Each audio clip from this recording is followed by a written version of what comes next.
Hola, ¿qué tal amigos del Centro Arquidiocesano de Evangelización? Vamos a finalizar entonces nuestro ciclo de trabajo con respecto a nuestro libro del Apocalipsis. Vamos a continuar dando unos ejemplos acerca de toda la simbología que ya habíamos visto en el video anterior. Simbología basada en los colores, en los números, en elementos de la naturaleza. Entonces, hoy también vamos a ver de pronto, seguir con ejemplos de la naturaleza, seguir con cosas cotidianas, con el cuerpo también. El cuerpo es muy simbólico y los elementos que utilizamos en el cuerpo también es muy simbólico en el Apocalipsis nuestro, el del Nuevo Testamento. Vamos a seguir dando ejemplos de esta simbología, ubicándolos en los contextos que ya tenemos y luego al final una conclusión de nuestro ciclo. ¿Bien? Continuemos, ya veníamos viendo a muchos ejemplos. Obviamente esto es una tarea dispendiosa, es decir, te corresponde ir al texto, te corresponde buscar todos estos símbolos, y hay muchísimos más, obviamente, esto es un resumen, y ubicarlos en su contexto, y ubicarlos de acuerdo a esas claves teológicas que hemos dado. Es el ejercicio que le corresponde a ustedes para ampliar detalles de esta materia. Bien, continuemos, por ejemplo, entonces, con elementos de la naturaleza. Bien, con elementos de la naturaleza. Entonces, el sol y la luna, capítulo 12, versículo 1, la mujer sobre el sol y la luna, la creación sirviendo al pueblo de Dios. La creación es la obra de Dios, el pueblo de Dios es obra de Él. Entonces, la conjunción allí de las obras del Señor, la mujer del capítulo 12, como veremos que es la comunidad, y el sol y la luna como las criaturas de Dios. Toda la obra de Dios se preserva, toda la obra de Dios que sale victoriosa, la creación entera y también obviamente su comunidad. La estrella, que aparece cualquier cantidad de veces, por ejemplo, aquí solamente hay unos versículos, pero obviamente, como lo he dicho desde el video anterior, todos estos ejemplos recorren muchísimos pasajes de nuestro Apocalipsis. La estrella, capítulo 1, versículo 16, hace referencia al ángel o a la cabeza de la comunidad. Recuerden que las cartas comienzan así: al ángel de la iglesia de la Odisea, al ángel de la iglesia de Filadelfia. Y entonces ese ángel hace referencia como a la cabeza, al coordinador de la comunidad, al responsable de la comunidad. Entonces, lo mismo la estrella, a esa persona responsable o cabeza de la comunidad. La estrella de la mañana, un título bellísimo, aparecen muchísimos títulos de Jesús en el Apocalipsis: el alfa y la omega, el león de la tribu de Judá, el cordero como degollado pero de pie. Aparecen muchísimos títulos de Jesús en el Apocalipsis. La estrella matutina, la estrella de la mañana, capítulo 2, versículo 28, capítulo 22, versículo 16. La estrella de la mañana es Jesús. El arco iris, ¿recuerdan? El arco iris de la alianza, el arco iris del Génesis. ¿Bien? Entonces aparece también aquí en el capítulo 10, versículo 1, capítulo 18, versículo 1, y es como la gracia de Dios. Recordando esa alianza, la gracia salvadora, el pacto de Dios con nosotros. El mar que para este contexto nuestro significa el mal. Del mar es donde sale la gran bestia. Entonces el mar va a ser sinónimo, va a significar todas las fuerzas malignas. Capítulo 13, versículo 1. El cristal entonces es lo contrario. El cristal es la ausencia de mal. La ausencia de mal. Capítulo 4, versículo 6. Capítulo 22, versículo 1. El mar, el mal. El cristal, la ausencia de ese mal. El oro riqueza, aparece por toda la Sagrada Escritura. Capítulo 1, versículo 13, la riqueza. El hierro, el poder, con cetro de hierro, con vara de hierro. Capítulo 2, versículo 27. Las palmas, un elemento cristiano muy bonito porque es el gran signo de los mártires. Las palmas es el gran símbolo para los mártires porque significa triunfo en el Apocalipsis, capítulo 7, versículo 9. Muy importante esto, muy importante dentro de nuestro contexto de la apocalíptica. Recuerden por qué, porque a través del martirio, a través de la resistencia, a través de la denuncia, es como la comunidad va triunfando contra las fuerzas del mal representadas en el imperio, representadas en los perseguidores. Entonces va a ser fundamental esto. Con la sangre de aquellos cristianos, con el martirio de aquellos cristianos, el reino de Dios iba triunfando. El evangelio se iba irradiando. Entonces, la palma que aparecen estos hombres allí con palmas en las manos, en el capítulo 7, versículo 9, es señal del triunfo. Sangre de mártires, semilla de cristianos. Pasemos a otro tipo de simbología que tiene que ver con las cosas cotidianas, con los utensilios, con los detalles de la cotidianidad de aquella época, que también tienen su simbología. La túnica larga, el sacerdocio nuevo, el sacerdocio nuevo del Nuevo Testamento. Obviamente hace referencia a la túnica también a los rituales del sacerdocio antiguo, pero recuerden que Cristo es el sacerdote de la nueva alianza. Capítulo 1, versículo 13. Lino puro. El lino puro hace referencia a la conducta justa de los cristianos. Entonces eran perseguidos injustamente, asesinados, encarcelados injustamente. Pero la postura cristiana era fiel, era radical, era convencida, una conducta justa. Se representa con el lino puro, capítulo 15, versículo 6, capítulo 19, versículo 8. Las llaves que también aparecen en el Evangelio con Pedro, ¿recuerdan? Entonces las llaves, el signo del poder, capítulo 3, versículo 7. El libro que aparece allí en el Apocalipsis, pues es el plan de Dios, ese proyecto que Dios tiene para su pueblo, para su comunidad, capítulo 5, versículo 1. Y los sellos que hay que abrir, pues los abre es el Señor. Entonces el secreto, el discernir ese plan de Dios, el secreto, entonces hace parte de los sellos, capítulo 5, versículo 1 también. La hoz tan característica, pues es el juicio, ¿no? Ha llegado el tiempo de la cosecha, ha llegado el tiempo de separar el trigo de la maleza, de la cizaña, y bueno, entonces la hoz es el gran signo del juicio, capítulo 14, versículo 4. Las trompetas, que también aparecen por todas partes, las trompetas en el capítulo 8, versículo 2, el anuncio de algo nuevo, el anuncio de aquello que va a suceder, los tiempos nuevos y mejores. La marca como el sello, el capítulo 7, versículo 2, capítulo 13, versículos 16 al 17, pues significan propiedad, propiedad, la marca, el sello, la huella, propiedad. Recuerden que también nosotros utilizamos esa terminología, estamos marcados, sellados por el Espíritu Santo.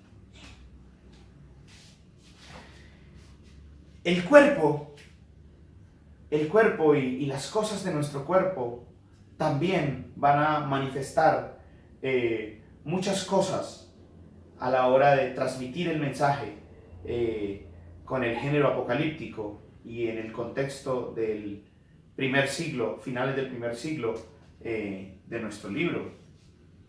El cabello blanco, que es la eternidad de Dios. Capítulo 1, versículo 14. Y ese ser tiene ojos brillantes, es decir, que tiene toda la ciencia divina, tiene toda la sabiduría, es el conocedor de todo. Capítulo 1, versículo 14. La ciencia divina, los ojos brillantes. Nosotros lo decimos popularmente, Dios sabe cómo hace sus cosas. Ya lo veíamos en las claves teológicas. Él señorea, Dios va dirigiendo la historia. Los pies de bronce, capítulo 1, versículo 15, los pies, ven cabello, ojos, pies, los pies, esta firmeza, la estabilidad. Dios es invencible. Entonces, pues eso llena de un profundo ánimo, de una profunda esperanza. Somos el pueblo de Dios, somos la comunidad de Dios, y en medio de estos tormentos no se nos olvide que Dios es invencible. Ha vencido la muerte, ya ha vencido el enemigo. La mano derecha, capítulo 1, versículo 16, la mano derecha, todo el Antiguo Testamento habla de la mano de Dios, que significa el poder de Dios, el actuar de Dios siempre en favor de su pueblo. La mujer, lo hemos repetido, la mujer del capítulo 12, cuando veíamos la clave de la confrontación, de esa lucha de la mujer con la bestia, con el dragón, pues la mujer son las comunidades, la mujer es la iglesia, que resiste, que denuncia, que está allí al frente, guiada por su Señor, y que tiene que vivir la confrontación con el gran imperio. Entonces la mujer son las comunidades, la iglesia. La prostitución, término que aparece, obviamente hace referencia a la idolatría.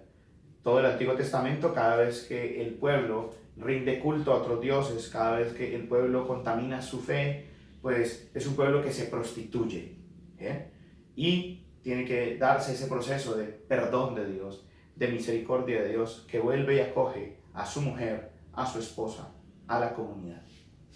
Entonces la prostitución, que aparece varias veces, capítulo 2, versículo 14, por ejemplo, entonces siempre va a hacer referencia a la idolatría.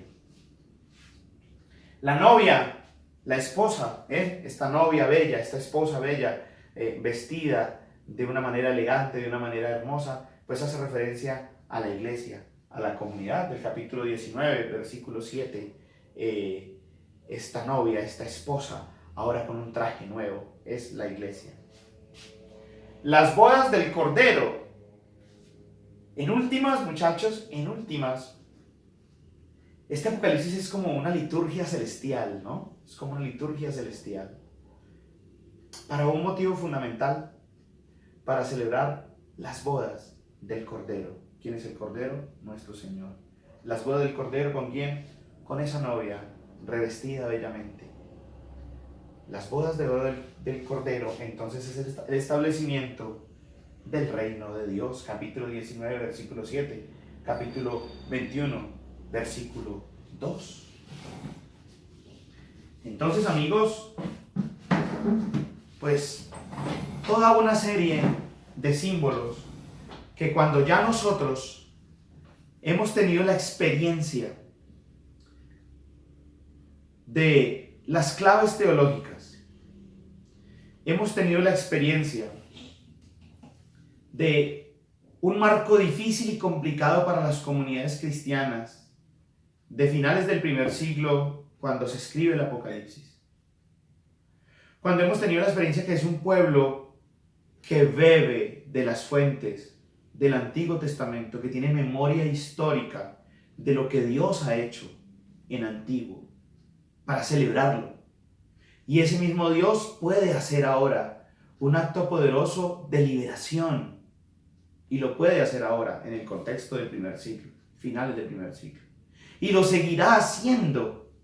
Entonces, en todos esos contextos podemos entender la simbología del libro del Apocalipsis, estos y muchos otros símbolos que tienen que estar inmersos en toda la situación que viven, situación de defensa de la vida, de anuncio del Evangelio, situación de una vivencia solidaria, una vivencia de justicia, una vivencia pacífica, una vivencia fraterna, que va en total contravía con los criterios que quiere imponer el imperio, el emperador de turno en todas sus colonias, que se irradian por toda la cuenca del Mediterráneo, norte de África, parte de Asia donde estamos ubicados, gran parte de Europa. Entonces, lo que sufre, lo que vive la comunidad cristiana del primer siglo, por resistir con la fuerza del Evangelio, con el Espíritu de Dios de Cristo vencedor de la muerte, en contra de los poderes del mal. Es lo que está relatado en nuestro libro del Apocalipsis. No es un libro para anunciar el fin del mundo. No es un libro para anunciar cataclismos de la naturaleza. Todos estos símbolos y toda esta narración es para contar de otra manera. ¿Cuál es la otra manera? Pues de una manera apocalíptica, es decir, otro lenguaje, otra manera de narrar las cosas. Imbuidos en el pleno profetismo, en el profetismo de la denuncia que hay un poder del mal que esclaviza, que oprime, que subyuga, el poder del imperio de aquella época. Y que estas comunidades salen victoriosas. Salen victoriosas porque la historia dará la razón. Salen victoriosas porque esta comunidad cristiana se irradia por todo el imperio, en medio de sangre, en medio de persecuciones, en medio de muerte. Es decir, la lucha vale la pena. El ser fieles a la verdad de Cristo el Señor vale la pena. El ser fieles a la libertad, a la fraternidad, vale la pena, porque es la única manera de construir un mundo nuevo, un mundo diferente, un mañana mejor. Ellos logran, luego la historia da la razón. La iglesia vive un proceso martirial de 3 siglos hasta que llegará la paz y el evangelio se seguirá irradiando. De todas maneras, queridos amigos, es la historia de la iglesia y la historia del cristianismo, siempre en conflicto, siempre en choque, siempre en confrontación contra un mundo del mal que quiere implantar otros criterios contrarios a Dios. El libro del Apocalipsis nos anima a la resistencia, a que aquello que está en el alma y en el corazón cristiano es la alternativa de un mundo nuevo, de la nueva Jerusalén. La nueva Jerusalén que indica entonces el nuevo tiempo, la nueva historia que se puede construir a partir de los principios cristianos, a partir de la fidelidad a Cristo el Señor. El Apocalipsis entonces, muchachos, nos lleva a asumir un compromiso político entendido desde el bien común y la búsqueda del bien común. Un compromiso radical de que aquel hombre que habita en nosotros, que habita en nuestro ser, que habita en la comunidad, es el vencedor de la muerte.